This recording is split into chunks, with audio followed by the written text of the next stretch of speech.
Okay, we'll start up. Um, Everybody, welcome to Taylor Tuesday. I know you're used to seeing our friend Dr. Kraus here, but he is traveling today. So I'm Mike King, for those of you who don't know me, and I'm filling in for Ira today. I'm a board member at Taylor, so we're excited to have you along for our Taylor Tuesday, which is I'm really excited these got going again this year as as well, not we so much, but Dr. Kraus rejuvenated the program that we did pretty religiously during our COVID times. And as typical, we open it up with a little bit about Taylor, is that we are physician owned and operated. So it is for us, the podiatric community. And it's the nation's largest podiatric GPO. And it's been just growing leaps and bounds over the last, I guess, 10, 11 years now. And it's been just offering so many great products and opportunities for us, and I'm sure we will continue to do so under the leadership of Doctors Kraus and DeSantis. So we're excited to have you along. As you can tell, we have multiples of partners here. We want to remind you that you can get a free cost analysis from Taylor. If you're able to send in, especially if you can do an Excel sheet, even better. But if you can send in the list of products you'd like to have reviewed, we can give you a pretty quick analysis of how to save money quickly in all of those products. I can tell you that the company that I work for, Upperline Health, we use Taylor. We're partners with Taylor, and we are certainly also partners with our guest here tonight, Redi-Thotics. So it's exciting. And the best part about it, I keep reminding people all the time, is that you can save some money. We've partnered with so many different entities, as you saw on the prior slide, including our guest tonight, Redi-Thotics, and there are no fees. You don't have to charge. You don't have monthly fees to pay. We've got educational materials, opportunities to grow your practice, so your CVV and your PVV and anything like that. We got a chance to make it easy for streamlined ordering. We've got medical supplies, and we've got, you name it, just all sorts of stuff. Everything from telephones to staples to etc. But it's physician owned and operated, which is one of the best parts about it. So it's designed for all of us to make our lives easier, hopefully more cost effective. And if you looked at the stock market for the last couple of days, we really need that. So it's just a benefit for all of us. So we're lucky tonight that we're going to talk a little bit about OTC orthotics versus custom orthotics. And we have a great expert here with us tonight. This just shows you who it is. So we have Michael. And so Michael Friedman, CPED, he founded Redi-Thotics in 2008, a longtime friend, not only of Taylor, but of me, of Ira, of many of us in podiatry. And really just to fill that void and try to fill in that gap for OTC devices versus custom, et cetera. So it's grown. Michael, I didn't realize from 4 to 20. I didn't 28 products. It's wow. You wowed me with that. I knew you had a lot, but I didn't realize quite so many. But Michael, I'm going to let you take it from here. I'm actually going to even turn my camera off so they can focus on you and the screen, and we'll just take it away. And so, thank you, Michael, for being here. I know it's your one of your son's birthdays, so we owe you a double kudos, and to him as well. So, take it Thanks. away. Sure. All right.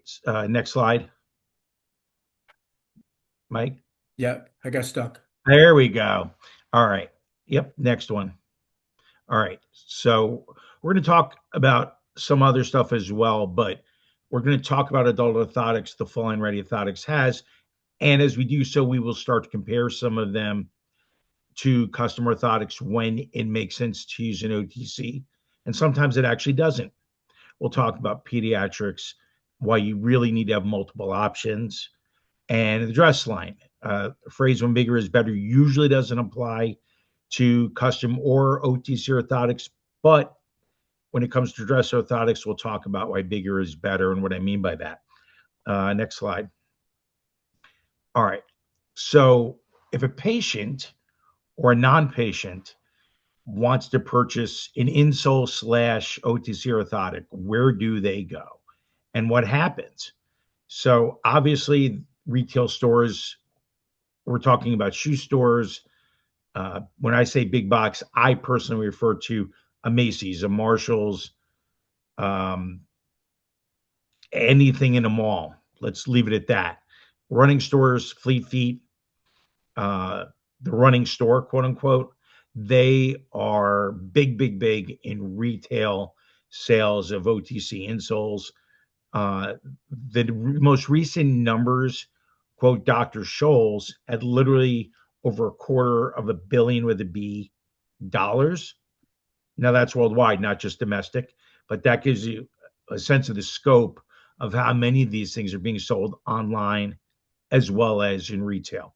Retail also includes pharmacies where there's very little quality control. I know when we think of pharmacies, we think of a very tight ship. When we talk about pharmaceuticals, that may be true, but it usually is not true when we're talking about biomechanics or lack thereof and quality control. Medical supply stores or perhaps hospital-based DMEs. Everyone I've ever seen, the lowest price typically wins regardless of the quality, because frankly, we're not dealing with folks that are familiar with podiatric terms, ped orthic terminologies. They certainly don't know what a basic foot exam is. So, online, who even knows what an actual orthotic is? You see the name used everywhere, especially on Amazon, and I've purchased these things. Most of them don't even have a plastic shell. So they don't even qualify as orthotics. But the bottom line is lots and lots of would-be patients buy these because they're so accessible. And frankly, they have no way of knowing what they're purchasing. Certainly, there's no frame of reference versus an OTC medical grade orthotic, or there's no way they're going to know what a custom orthotic is if they've never been to one of your offices. Next slide, please. So here's the issue. The bottom line is if they get retail orthotics, they're going to get some sort of relief. Think of back to your basic biomechanics classes. We talk about wadding up a Kleenex, putting it under the arch. Someone with plantar fasciitis will get some modicum of relief for 20, 30 minutes till it flattens out. That's sort of what they're finding with their retail store. Um, it says patient stays engaged with practice. Really, that's whatever store they're going to, right? They're going to trust that store if that's their only frame of reference for getting some modicum of pain relief. And they're going to start to trust that store, regardless of what they're buying. They're going to think it's a positive experience simply because their feet felt better for a day. And they don't know any better. And nor should they. If they've never been to your office or they went to one of your offices and you didn't have an over-the-counter orthotic for them, and you said, well, come back in 2 weeks. I'm not saying everyone does this, but certainly when I used to manufacture them, I didn't do them on the spot. Patients had to come back. And in the meantime, we would sell them. We carried super feet. We would sell them a super feet to hold them over. I didn't want them leaving and going to their local drugstore and buying something for, I'm going to date myself, at the time, $2. Now they're probably 10. But I didn't want them having that potentially positive experience and losing that patient. Next screen. Okay, so up until COVID, OTC orthotics were very few and far between. Now, once patients were locked home, they weren't going to stores as much, or stores were closed. They had to start resorting to self-diagnosis. And what happens is they actually hear from their practitioners about potential OTC orthotics. Now, these are obviously going to be more expensive than what they typically find in a store, but the quality is going to be a lot higher.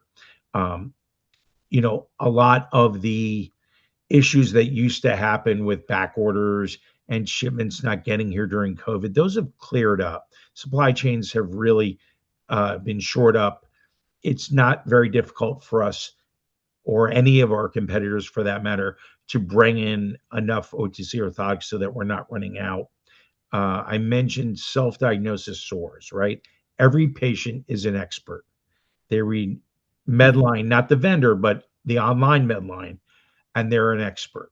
Or they find an article on Amazon, or they use Perplexity or Chat GPT, and frankly, sometimes they're right, sometimes they're wrong. But what you find is they are coming to you, telling you what's wrong with their feet. Wrong or right, they know they're right, or at least they have a very strong opinion about that. And this leads to more podiatry based stores. Now, they're not actual storefronts, but in offices, the need grew and grew to keep up with the demand. So that we did see a lot more deep based stores opening starting the year 2020. And the only downside is you see hundreds of generic non-medical prefabs appear, and you'll know them based on price. They're $9. Some of them have stores. I won't name them, but you know what they are. They're propping up like weeds, and those guys will sell a non-medical grade prefab for $400 to $600. It's disgusting, but patients don't know any better. If they don't get anything from your office and they're left to fend for themselves, some of those stores are pretty convincing. Next slide. No, Michael, before you go on, I Yeah. saw a story today, might have been on Barry's page, but somebody that went to one of those stores you mentioned and paid $1,500 for a set of devices.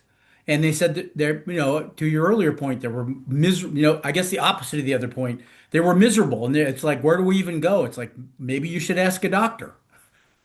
They're popping up everywhere because there is a void in the market. Now, we all think in the medical field, especially the podiatric field, right, that we've got this covered. There's really no chance of them sort of slipping through the cracks. But the reality is, and there's another lecture I do for residents and students, something in the order of 91% of the public will buy one, some sort of over the counter insole before they see their podiatrist, which I couldn't believe it was that high. I couldn't believe they'd spend 1,500. I thought it was more like 500, but these days, what the unscrupulous stores will do to the public, none of that shocks me anymore. It's quite unfortunate. Next slide. And one last question on this part.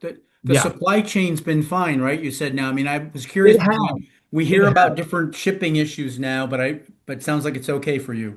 It for us it's been fine. Now we tend to carry a lot of extra supply. We literally carry 9 to 12 months at any given time in all of our different orthotics, which it's a little stressful for me as the owner, but uh, our customers and our patients really appreciate it because they're not ever waiting for stuff. But um, the retail stores, that's a different story. They have JIT inventory, and they may have some issues because they can't afford to sit on inventory. Whereas in the medical field, if we have an orthotic for an extra month, it's not the end of the world. We don't worry about styles changing, whereas retail does. Now, we're talking about prefabricated orthotics. Obviously, we can increase patient outcomes.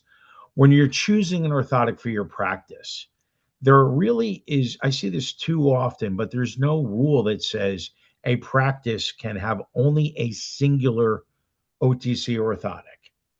There are a lot of things you want to consider when you're making your in-office protocols, which usually come from the way that you were trained. Think about arch height, rigidity, heel cup depth. You might want to also think of how flexible, what kind of fill layer. Now, I don't want to get too involved in materials, but one thing you might look at is the heel cup entirely made of plastic? Is it mostly foam? Does it breathe? Is it heat moldable? Which leads us to the next point. Do you want to be modifying these things? It doesn't take a lot of time, but if you've got 40 patients lined up, that 10 minutes to modify seems like an eternity. Now, if you're got 10 patients on a Friday and the last one's at 1 o'clock, and you want to start messing around with heat molding or taking a Dremel tool to offload uh, you know pressure points or hot spots or a stage 1 ulcer, that's fine if you have the time. But uh, I know there are vendors that will let let you believe that it doesn't take any time to do this. It's easy to modify. Well, it is if you have all day. Heat molding can take 10, 20 minutes.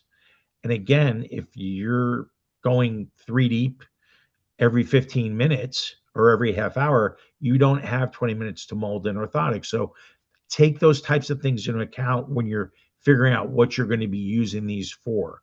Are they going to be temporary? Because if they are, then you may be able to take time to do a heat mold versus, if these are a temporary device for a week, for 2 weeks, you really kind of want to just hand them as they're out of the box, collect your in-office fee, collect your fee for dispensing these, and move on. Now, you might have some patients that understand they need custom orthotics. You've done your job well. They understand the biomechanics of it. They understand why they need them, but they just can't afford them, and they're never going to. So sometimes you're going to have to use a prefabricated orthotic. And the last thing to take into consideration when you're trying to figure out what am I going to do if they don't get a custom is what are the most common indications in your practice. Obviously, everybody's going to see plantar fasciitis and pes planus, but beyond that, is it a sports med-based practice? Is it a healthy mix? Are you doing more of a geriatric route? Because that will help you figure out pretty quickly what type of orthotic you're going to be using. Next screen. So with Redi-Thotics in mind, we have a posted orthotic series. Now, typically, these would only be used for an overpronator or if you've got a pretty severe place of plantar fasciitis. There are 3 models. 2 are extrinsic post, 1 are intrinsic post. I don't want to go too in depth. I mean, they're moldable. And again, we spoke about there's a time component you have to factor in. But what I like about them is they do increase stability versus not having an orthotic or a non-posted device. They're really going to help with rear foot motion control. And I was taught that sort of the rear foot wags the forefoot. And the nice thing is when you give a patient one of these, this is not something they can go to a store and purchase, right? They're not buying posted orthotics in their pharmacy, in their local running store, or their local shoe store. They're just not, because frankly, it's a specialized item that really is specialized for the most part to podiatry. And that's a nice touch because it keeps them in the practice, right? They do last about a half year, give or take, depends on the patient and the activity level, as well as the shoes they go in. But they have a reason to come back twice a year. Next patient. So, Or Michael, excuse me. I actually have a clinical question. What's the real difference between the extrinsic and intrinsic? I know what the terms mean, but Sure. how do you change? What's the difference if you're Okay. telling? Yeah, I'm sorry. No, that's a great question. So on an extrinsic post, if you were to lay it flat on a surface, you would notice that there is typically, it lays flush with whatever you're laying it on. So thinking when you put it in a shoe, the entire device, when you have an intrinsic post, it's going to just it could be varus or valgus, but if you look at that device straight on, it will not be neutral, right? It will be, you can see an Okay. extrinsic post. That's obvious. We've all seen that. Intrinsic's a little tougher to spot because it's built into the device. And so typically you'll have a neutral skive on the bottom and then someone has ground it to typically 2 or 3 degrees, nothing more extreme than that. And so you'll notice when it sits, literally, you'll notice the way it sits, even when it's flat, it's got either dorsi or, varus or valgus lean to it 2 or 3 degrees, but you won't see any external correction. So that's what we mean by an intrinsic, which is internal, extrinsic or external. You can actually see it. Now here's the catch. Extrinsic posts typically are a little more effective. The problem is they take up more space in a shoe, Hmm. right? And so if you have too much of an extrinsic post, what happens is the patient can get that sensation of almost stepping out. I'm using sort of my hands to show you guys what I'm talking about. if you've ever had shoes that are too shallow in the heel cup, you almost feel like you're stepping out of them. It's not Yep. bad per se, but it can be a little unnerving, especially if you have a patient that's never worn orthotics. That can be a deal breaker where they go, "This feels too weird, doctor. I know they're good for me, but I feel like I'm walking on my shoe. I can't wear these." Now, the reality is, biomechanically, they're fine, but it is a little unnerving if no one's ever had orthotics. So I do tend to lean towards an intrinsic post because since that correction is built in rather than being extrinsic or external, they do take up a little less room in a shoe. So, however deep your typical post is, you remove that volume from the device. So it's going to fit a little better. That's the difference. That's great. No, thank you. That's great because we've all had that issue with posting and orthotics and shoe gear, and no, that's great. Thank you. That's No, most no of worries. So when we talk about our quote unquote comfort series, these are going to look and feel a lot like custom devices, whether it's the full length. When we call our Comfort Plus, it's just got a built in metatarsal pad, like a lot of custom devices do, a 3/4 device, or the rear foot posted. Now, they all work for plantar fasciitis, for pronation. They are our most middle of the road, quote unquote, sport orthotic, if we're thinking custom orthotics. They do offer similar support. They're, our the difference really is when you're talking about whether it's Redi-Thotics or any over the counter, right? Whatever you pick, you're not going to be able to vary the cushioning, right? They come prefabricated, hence OTC, over the counter. You will get positive outcomes, but frankly, versus a custom device, you do have a little more freedom to make a patient a little more comfortable. These work great. I mean, obviously, I'm partial to these. I founded the company, but that being said, there are times when I do miss a custom device, right? Because you can tweak those a little more. Um, next slide, please. Now, these are when we get a little trickier. When we talk about accommodative orthotics, right? Typically, pes planus, arthritis, non-qualifying diabetics, um, and even maybe a stage 1 lesion. Now, versus a custom orthotic, because most of these are fairly accommodating. What I mean by that is not a ton of support. We use P-cell. Certainly, you can use Poron. There are a lot of other materials that can be used in these devices, but basically they're cushions with a minimal amount of support because we don't want them flattening out. But the Freedom, while has no real equal in prefabs, the truth is it's not a custom device, right? So if you wanted a deep heel cup and you wanted a medial flange, that's not going to be in really anybody's accommodative OTCs. That those, those are traits of a custom device, which frankly will benefit a patient. The Flex I like a little more. It's got moderate cushion, but it comes with a pair of Met pads. If there's metatarsalgia, they're just in the box for you. A little more support, probably a little more realistic. They're both popular devices. We probably use more of the Freedom. It was originally designed for pain clinics and the orthopedic clinics in VAs. But frankly, every time them. we showed it to private practice, every practice said, we're not going to use a lot of them, but we all have a few patients that can benefit. They're not necessary shufflers yet, but they're on their way, and we want to cushion them. We want to support the arch, but we can't give too much support because if you have an at-risk diabetic, right, we don't want those edges of a rigid shell pushing through the foam layer. So that's why it is a very flexible polypropylene shell. In this case, gun to my head, I probably would want to do a custom if it was financially feasible and or covered by their DME writer. Next slide, please. I was just playing with my Flex ones, Michael. I love those Oh, because there you go. I have some knee arthritis, and so I don't tolerate a lot of support like a custom. but I get that little bit from the flex, and I get that a little bit of cushioning too. So it's like the best of both worlds for me. Like I said, Better than the liner of my sneaker. correct. It won't ever be confused for a custom device, but there are patients that just don't, they can't tolerate that much or don't need that much. Yeah, and that's Correct. me. That's me. I've got medial compartment knee pain, and if I get rid of any pronate, get rid of my pronation, I close that down. So these are perfect for me.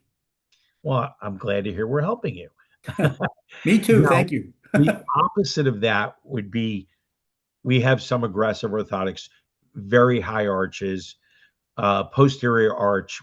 This is called our control device. It is semi-rigid, but it's got a high arch. It does have a heel cutout. It's really meant for severe heel pain, pes cavus. Uh, Without getting into too much detail, and you can't see it from this picture.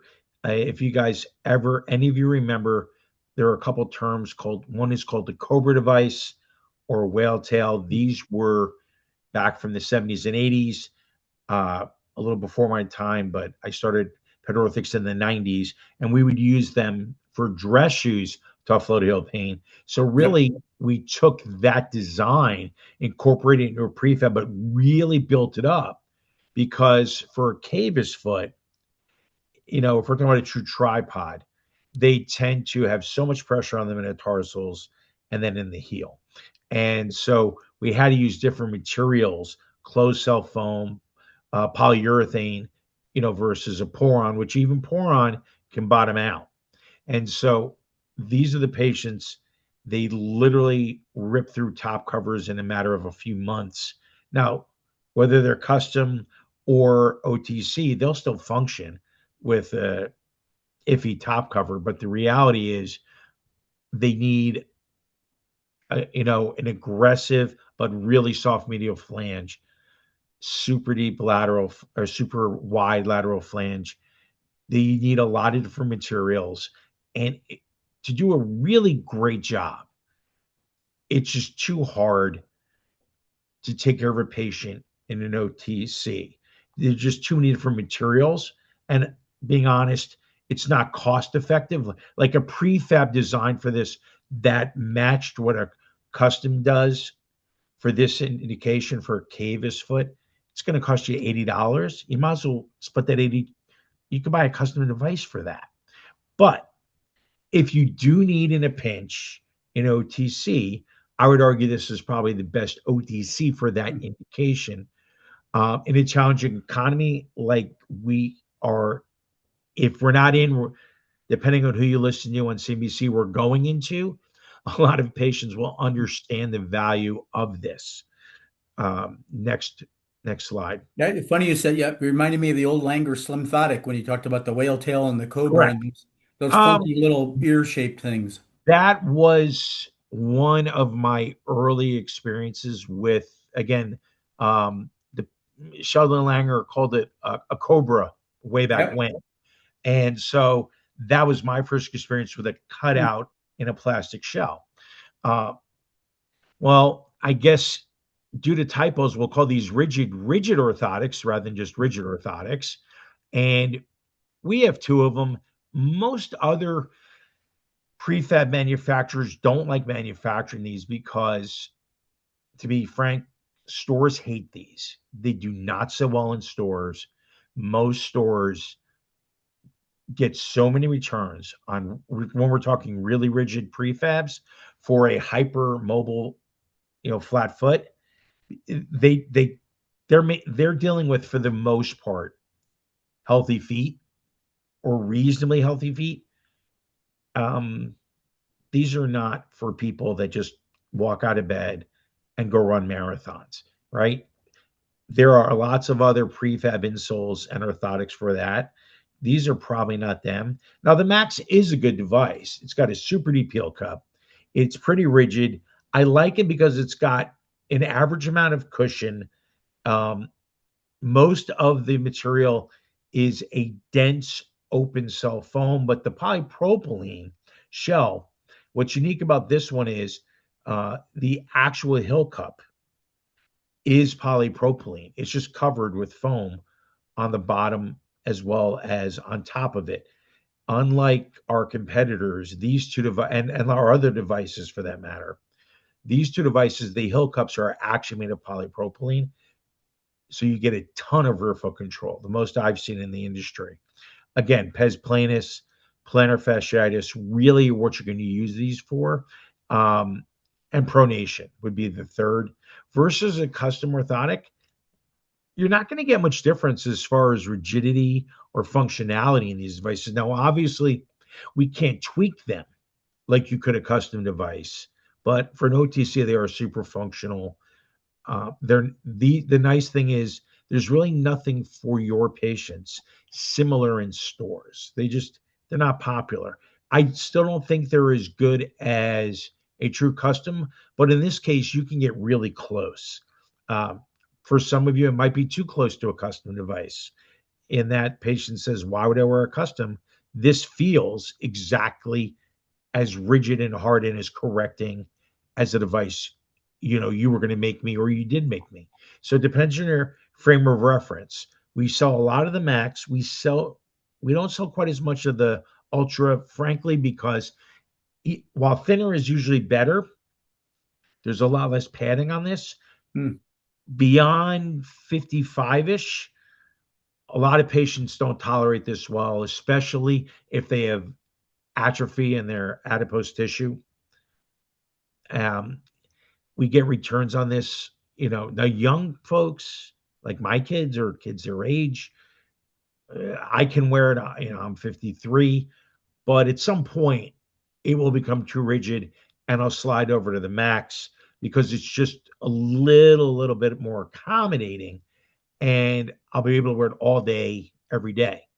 But if you need the correction or you need the stability and the rigidity, that the Ultra is second to none as far as OTCs. Next slide. Awesome. So this is, again, another typo. It should say carbon fiber plates. So we happen to have two of these. They are a 32nd of an inch. That's right. 32 of these stacked up make 1 inch. Um, there's a full stability plate as well as a Morton's extension. I happen to like the full plate better because it does what the Morton's extension does, the first ray extension. Obviously, that's built into the full stability plate. But if you needed to stabilize the entire forefoot, or if you had a total met amputation or TMA, it is so thin that you could put it underneath the soft toe fill device that typically is prescribed for a TMA patient. It's not that there's anything wrong with those devices, but they don't assist in the gait cycle, and they're really not meant to. They're meant to be accommodative. They give some proprioceptive feedback, as you know, some cushioning for the stump, but they don't assist in walking. And if you can put a stability plate that assists with the toe off phase of the gait cycle underneath them, still fit in the same orthopedic footwear, sometimes a regular New Balance sneaker, depending on the model. The nice thing is it's not just for hallux limitus, whereas the Morton's extension plate obviously is, versus a custom orthotic, a ton less volume, much more affordable. I mean, you guys are setting the price, but if you're buying these things for 16, $17, you figure out the math, even at $40, $50. If you have patients that need these and truly can afford them, let them buy a couple pairs of these. This way, they can move them around or keep one in dress shoes and one in athletic shoes. Uh, I still like custom devices better, but the reality is sometimes a simple plate like this fits better, and they will actually use it more often. Uh, Next slide, please. All right, we talked about bigger is better. Earlier on with OTC orthotics for dress shoes. So the question always has been, why only one dress shoe device for the entire practice, men and women both included? Here's a tip. If you work in an urban setting or an affluent suburb, most of your male patients are going to wear very snug dress shoes or casual loafers, and good chance nothing is removable. Well, there's no law that says they can't get really thin fitting, functional type OTC orthotics. But usually, in all fairness, we're using them for comfort, a little bit of metatarsalgia, a little bit of, and sore feet, right? We're not doing a ton of correction, and that the reason is we can make this as rigid as possible. The problem is most of these dress shoes just don't have that much room in them. So they are a lot better than nothing, especially for plantar fasciitis. If a guy or girl is going to be on their feet. Now, I'm talking about flats here for females.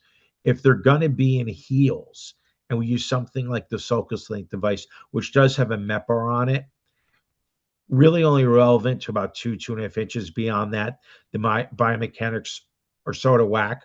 All we're trying to do is just offload the kinetic forces when they're walking in high heels.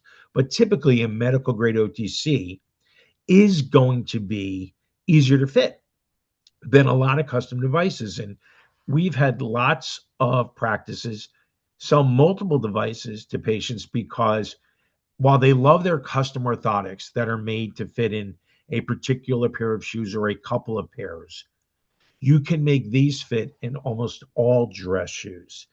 And they cost a fraction of customs. So you'll see women and men both purchasing 3 or 4 pairs at a time. And this seems to be the new norm.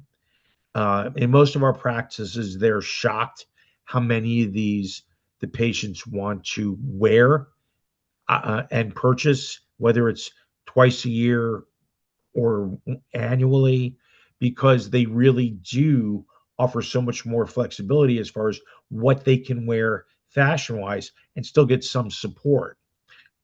Next shoe, or oops, next slide, excuse me. So pediatrics. This is not my favorite. I remember when I was practicing pedorthics, and you guys know this, anything wrong, even if it feels weird, mom and dad said, oh, nope, it's not working. Little Timmy thinks it feels weird. My comeback always was, well, weird doesn't mean they hurt, because if you've, and you know this even with adult patients, if you've never had a 3/4 length device under your foot, it can feel weird. Feeling the edge of the device doesn't necessarily hurt. But I made us 4 different versions of pediatric devices. I remember being in pedorthics, and back when I practiced, there really were no prefabs. There was a line of really rigid, really large shells from one of the labs out west. But I really felt no one had a medical grade over the counter line of pediatric devices. I figured if we took some polypropylene and some open cell foam, some closed cell foams, we made some of these moldable devices, we should be able to compete somewhat favorably with custom orthotics for peds, because they grow out of these things so rapidly. And so a lot of times, if a kid is covered for a pair a year, and I remember experiencing this with my children where you'd get a pair of custom devices in spring. Well, summer comes, they're in flip-flops or cleats because they're playing, baseball in the summer, or in my son's case, lacrosse. And so they really didn't wear these a whole lot. And so then fall comes around and they don't fit. They've just outgrown them. It's simple as that. And a lot of times parents can wrap their head around $40, $50, $60, whatever your market will bear. They understand they can do that a couple times a year, because frankly, it's a lot more affordable. We're using very similar materials to custom orthotics. You're going to have pretty favorable outcomes because frankly, they're going to outgrow these things pretty rapidly, especially in those early teen years. They're gonna, they can go through 2, 3 sizes in a year. Parents appreciate having something like this that's medical grade, and then all they have to do is go back to your office and say, "Hey, you know what? He outgrew the pediatric sizes. He needs whatever in an adult size, the equivalent," and you'll have that option for them. And so in that case, I do like these better than custom devices simply because of the affordability. And if you've ever had this special parent where little Timmy needs them tonight for his big 8th grade game that will determine his future soccer life, which is not true, of course, but mom and dad think it is.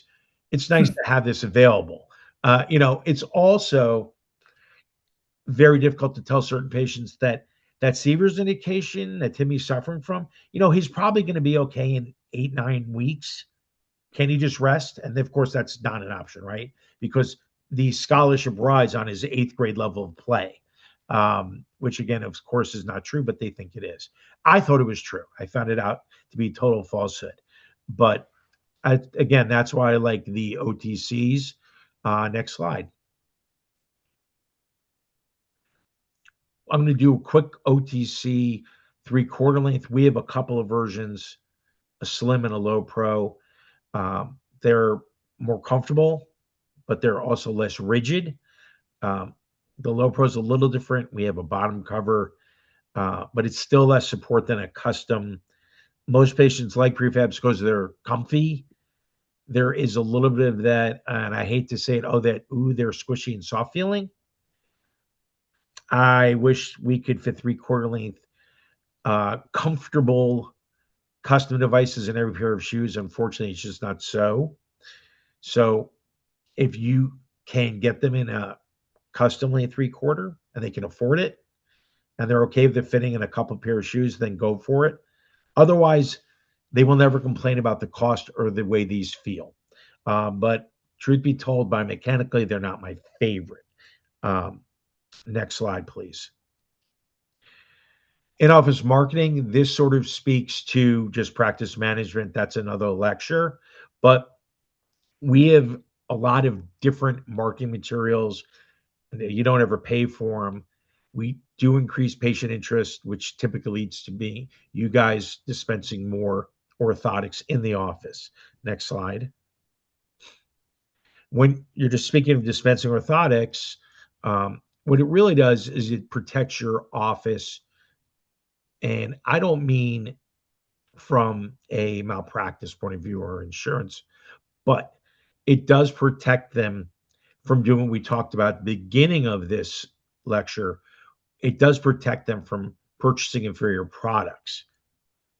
It's going to keep them coming back to the practice. So you have a much higher rate of patient retention. Obviously, you're going to have a good profit. 300 to 400% is average. And you're offering products that, at least in our case, are not in retail stores. It's just that market, to be honest, is not good for us. We talked about it earlier. They don't like rigid devices. They don't like a large selection. They want a couple of widgets, and they want to make sure it really doesn't matter which one patients get. But you're protecting yourself against that. And make sure, a quick tip, put the display in a prominent area to increase profits. Yep. Next slide. Insight in mind. Correct. Out of sight, out of mind. We do have a good sample program, and really whoever you use should have samples should be free, not like $10 or we charge shipping. Should be free. We do have sample ring. If you need ideas, we have kids sample rings. Again, free means free. There's some contact information if you guys need it. I think that might be the last slide for us, Mike. Yeah, there we go. That was great, Michael. People have some questions you want to throw them on the chat, if you don't mind. But I had a couple of things to just get it rolling a little bit, Michael. You talked you did talk a little bit about this, but is there a place where a custom orthotic is really just the more suitable option, or is that a clinical decision? It's usually a clinical decision, but without getting too heavy into biomechanics, and certainly I can do that in another lecture, I touched on it. A cavus foot, just because of the forces involved, especially, we're talking classic tripod, not a moderate cavus foot. The materials required to offload that kind of force under the metatarsals as well as the heel cup. Um, and then having to add in really, really aggressive but soft medial lateral flange. If you guys have ever made a custom orthotic for a true cavus foot, it's a lot more involved. And so that would be the one where, and even though I own Redi-Thotics, I tell so many physicians, if you can get the patient into a custom orthotic for that indication, do it. They'll thank you for it. If you have to do payments, do payments. It's worth it for you and them. So I think that you sort of answered the next question, I think, in a way, is that medical grade. I mean, what's the biggest difference? I guess maybe that's a good way to put it. Okay, that's a great term. Okay. So it's a nuanced question, and I'm going to give you a nuanced answer because a medical grade orthotic is going to use, for the most part, the same materials that a custom device would use. The main difference is we're mass producing a quote unquote sport orthotic. And so, therefore, once they're manufactured, right, we can't tweak it for the individual patient, where you can do that for a custom device, hence the name custom. That's one of the big differences. So it's not, as we all know, it's very hard to get every patient 100% symptom free. However, I would stand behind Redi-Thotics 85, 90% of the time. However, if it doesn't work out, right, we have to change orthotics or then go to a custom. Whereas if they start with a custom device, even though I love my Redi-Thotics medical grade, the reality is we can't, even if we're heat molding, we can't tweak them to be exact like we can a custom device. That's the difference. You're So, locked into it, right? There's what I always call the fudge factor, Dr. King. In other words, and you're telling a patient, look, this probably works enough for you. Even, it is medical grade. It should work very similar, but there's a chance it won't. I And equate that myself, just personally, to my reading glasses, is that if I get the right strength of readers, I don't need a $300 pair of whatevers that's true. because same material, same sort of a thing. And in my case, they do the job. If I have some bizarre macular degeneration or astigmatism or whatever, maybe I need that medical or that custom grade, not just a medical grade. Correct. So, Michael, I know why you're better, but why don't you tell us what separates you from your competitors? that's I like that question because not just myself, but our reps get asked that at every trade show or every time I lecture. What makes you so great? And my answer is, first of all, I never said we were great, but I do think we are better. A couple of things. We talked about it, or I touched on it briefly. Almost every one of our devices actually has a different shell, right? They're not the same shell. And then we're just changing foams or changing the density of whatever the top cover is. We're actually, if you tear these things apart, you'll notice some of them are super rigid, like we spoke about. Others are extremely flexible. Now that makes it a little difficult for us in that we don't have the luxury of just selling to a store and, hey, if they get the wrong one, they really won't notice the difference. They will. That's why we don't sell in stores. We rely on your expertise. If your guys in office protocols are such that you want accommodative or you want super functional, okay, we have that. Whereas a lot of our competitors are hoping that you pick one widget for all indications. No matter what's wrong, you pick one single widget. And you know what? If it doesn't work, I did the best I could. And I understand that's easy. I get it. I ran a pet orthotic store. I'm guilty of it sometimes. It is easy to pick one widget. But the reality is, your patients are coming to you with different indications. I'm not saying you have to stock all Redi-Thotics. Nobody does. Not even the biggest clinics in the country. Um, Dr. King is part of a large chain, and I have to tell you that I have to add up 100 locations to find them stocking all of our devices, but they do in different combinations. But the average location stocks two of them, maybe a third.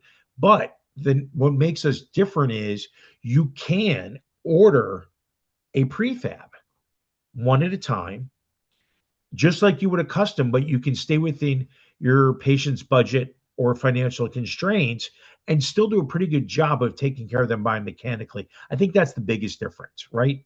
You can, Yeah, I agree, Michael. I mean, if you're always very candid with me and our group, and is that I don't have to be it. I think I'm it. Okay.